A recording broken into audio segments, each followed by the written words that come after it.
Hello and welcome, and today I am super excited about this video because today we'll be talking about something that I have been planning for a very long time. It is finally time for me to upgrade my computer. Yes, I've been talking about this for a very long time and I finally made the decision, and more importantly I managed to convince the wife that it is time to upgrade some components of my aging, let's call it, personal computer. So before we get started, what are we working with here? So this is my current setup. Sorry for the poor quality, I just took pictures with my phone, and as you can see it's fairly straightforward. There's some pedals, there's a thrust lever, there's a side stick or a joystick. I also own a yoke which I use when I fly Boeings or my beloved MD-11, but usually I fly Airbus, so this is what I'm looking at. Oh, by the way, can I just manage, the rocket on the side is not part of the system. It was just that I needed a light source for when I work in darker conditions, and I wanted to see the keyboard a bit better. And because I'm a nerd, I didn't just buy a lamp, I built one myself, and this was the result, a rocket. So yeah, that's why that is there. The PC itself is 3 years old, and even though it is getting a bit older, I have to say it is still my pride and joy. I built it with a friend of mine and we spent many hours picking parts. I've always wanted to have a black and white build, so I actually paid quite a bit of extra to have certain parts in white, and yeah, I still think it looks great. I absolutely love it, but you know, it's 3 years old, and with certain games and applications it's just slowly but surely showing its age, and this is specifically true with Microsoft Flight Simulator, especially the 2024 version. So here are the specs, and the two things I want to concentrate on is the graphics card and the RAM. So the reason being is the RAM, I do a lot of video editing, and sometimes I have video capturing software running in the background whilst flying in Microsoft Flight Simulator, and I just thought if I double the RAM, maybe that will help. So I'm actually going to remove my two 15GB sticks and replace them with two 32GB sticks with DDR5 RAM. So this should be a nice upgrade and make the computer hopefully run a bit better. In terms of graphics card, my 3080 is still doing a very good job. 99% of all my games run really well, even on high settings, and this includes some games that are fairly new. It's just Microsoft Flight Simulator, that's, you know, where the graphics card right now is the bottleneck, and we can look at that in more detail in a minute. So I decided to purchase a 5070 Ti, which I believe is the best buck for money right now. It offers the best compromise with everything, and yeah, I hope this was the right decision. We're gonna do some before and after shots and compare performance, and fingers crossed that the money I spent was money spent well. Okay, so let's jump into the sim. Okay, so here we are on my old system with the 3080 card, and as you can see we are running at around about 50 FPS, which is actually pretty good. I mean, this is with fairly low settings, I have to say. I usually fly with everything on medium and low, so hopefully with the upgrade I can up that a little bit, because visually this is actually not much difference from Microsoft Flight Simulator 2020 right now. But as you can see, FPS in the mid to high 40s, so perfectly fine, I would say, but obviously this is without any AI traffic or any other complexities added for the time being. Alright, here we are getting into London Heathrow Airport. We are on sort of short finals, about 8 miles out. FPS still at around about the mid 40s. so actually not too bad. But like I said, I haven't got any traffic on, which is what I would usually use. But you know, all in all, it's actually not too bad. What I'm really aiming for with an upgrade is nicer graphics, and maybe especially when flying into denser populated areas and bigger airports, especially third-party airports, we'll be looking at that later on, a bit of a smoother experience. So let's see how this landing will go. I'll just leave the autopilot on and let it land the aircraft, and then we can see what the FPS does. Okay, we're about to come into land here. FPS very nice and stable actually, so it's all good. You know, the 3080 is not a bad card at all. Most of the games run really well. It's just that sometimes in here it starts to struggle. I'm gonna show you in a minute why. For the eagle-eyed viewers, you may wonder why on the ND you see both runways displayed instead of just the landing runway. This is because I took off from the other runway 27 right, so it's still displayed there. So this is not what you would usually see when you come in to land on an A320. Okay, so FPS in the 50s, I'm happy with that.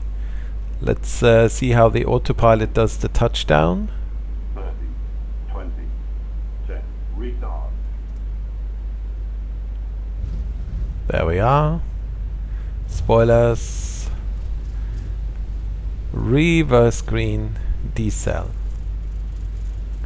Yeah, I'm happy with the FPS. Of course, there's no traffic that usually drops it by, I don't know, 4 or 5 FPS or something. Let's switch off the reverser. Don't want any of that stuff get sucked in. But yeah, all in all, this is actually not too bad. Okay, so here we are back on the ground, and we are at Istanbul Airport. This is a third-party scenery. It's actually freeware, but it's very nice and detailed. And we're in the INI builds A350, which, as probably some of you know, is not exactly known for being FPS friendly. The FPS, maybe you've noticed, they've just gone up. They were like in the low 20s when I started up. They're slowly starting to recover. But unfortunately, this is the problem I face. If I fly into this airport with this aircraft, with, you know, everything set as it is, the FPS will drop into the teens sometimes. So we're talking 17, 18 FPS, at which point the aircraft becomes almost unflyable.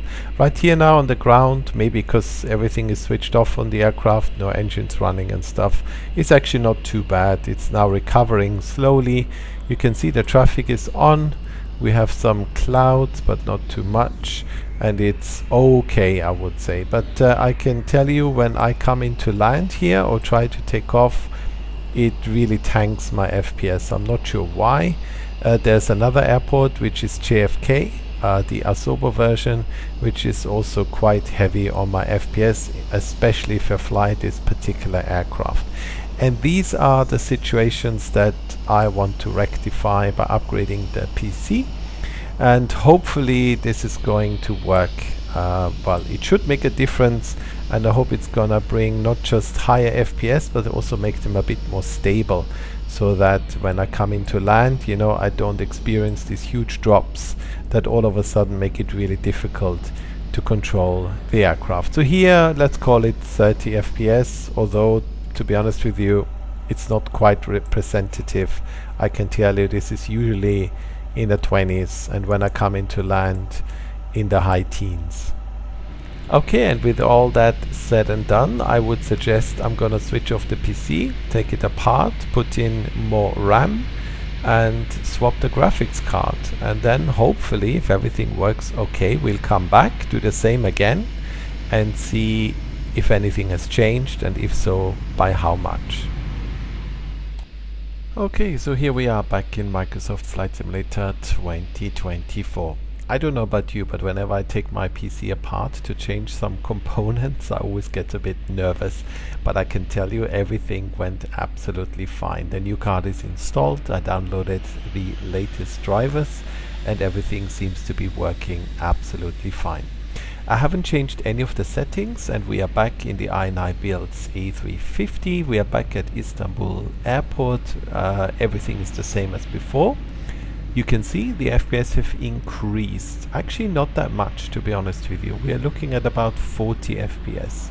But the one thing I can tell you, when I move the camera around, it feels a lot smoother, the whole thing.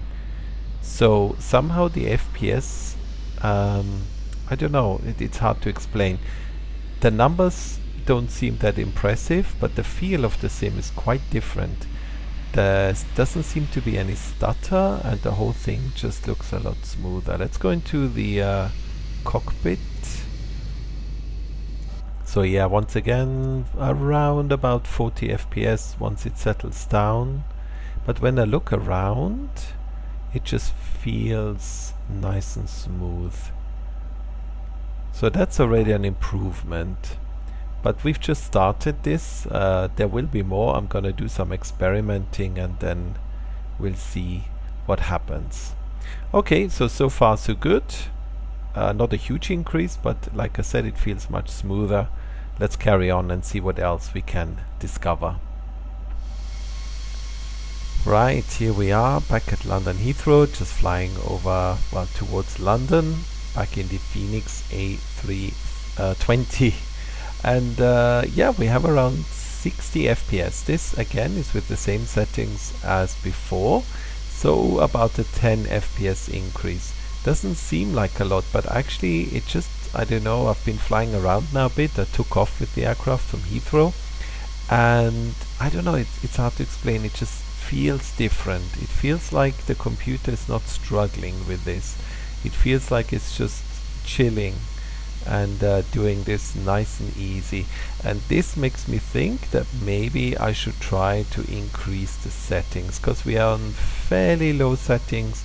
I'm actually going to show you the settings now, and then let's do some experiments and see if we can make this sim look a little bit prettier. Okay, so here are the settings I've used for this entire video series, so before and after. I haven't changed anything yet. So to be honest, I don't really want to go through everything. If you want to, you can pause the video and have a look. Maybe some of these things are of interest to you. As you can see, it's mostly medium, some things are on low. I switched off motion blur. I don't like motion blur. And I switched off all AI traffic. I use FSLTL, but it's medium low, most of the stuff. So what shall we do? Let's just go for high end. Yeah, let's try that. I don't want to go ultra. I think that might be overdoing it. Yeah, let's do that. Okay, let's see, we're back in the sim, and wow, look at this. We are looking at 55 FPS, and that is a huge difference from my previous system. I would have never ever been able to achieve this with high end.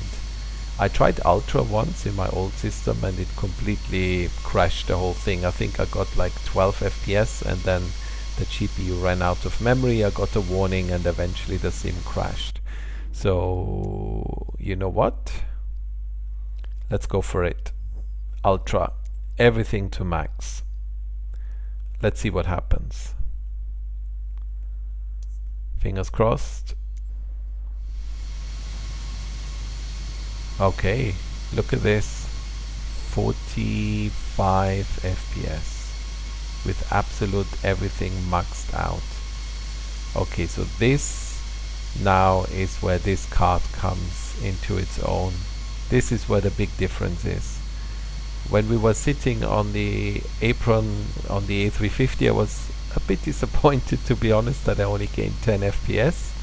But now, I mean, this is a game changer for me. I'm flying in ultra, which was never possible before. Yeah, here in the cockpit, look at this, look at the reflections, all very nice. Still 50 FPS with everything on max.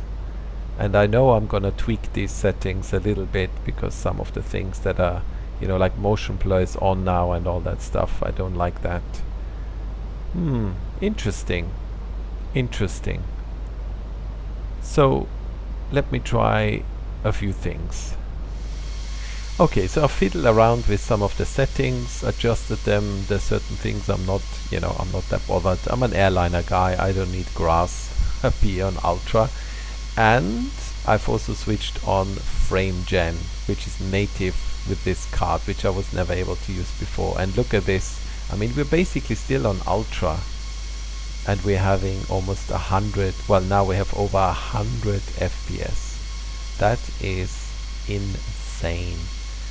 The only thing with frame gen, I don't use it very often, is sometimes numbers can get a bit blurry. Let me try something. Let's do a quick climb. First climb, open climb, and let's look at the numbers here. Yeah, I can see they're slightly blurry. Do you see this? It's a bit of a shimmer. But to be honest, it doesn't bother me too much. I mean, I can still read what the aircraft is showing me. And we are now doing almost 110 FPS in ultra. That is insane. So that is great. I mean, that's a huge improvement for me from my previous card. Yeah, so I have to say right now I'm super happy. This is this is a big step forward for me here in Microsoft Flight Simulator 2024. So where does that leave us? Like I said earlier, when I switched on Microsoft Flight Simulator and I sat on the apron, I left everything as it was. I only saw an increase of 10 FPS, and initially that felt a bit meh, but it was smoother, to be fair. But now that I'm on ultra settings with frame gen and I see 100 FPS, I mean, let's be honest, 100 FPS is nonsense. My monitor is only 60 Hertz, so I'm gonna limit this to 60 FPS because that's the maximum I need. But the potential is there, and this is great. I mean, this was unthinkable on my previous system. 100 FPS in ultra, no way. I mean, I know this is now with frame gen, but even without, we were cruising along quite nicely here. And so this is great. I think this was the right decision. I'm very happy, and I hope you found this journey a bit interesting. I thought I'd document it, because who knows, maybe some of you are in the same boat and are thinking, what should I do? Should I upgrade? Should I not? I was thinking about this for absolute ages. So anyway, I'll bring this to a close. I will fiddle around a bit more and try to optimize everything. So thank you so much for watching. I hope you found it interesting, and I look forward to seeing you in the next one. Until then, all the best. Bye bye.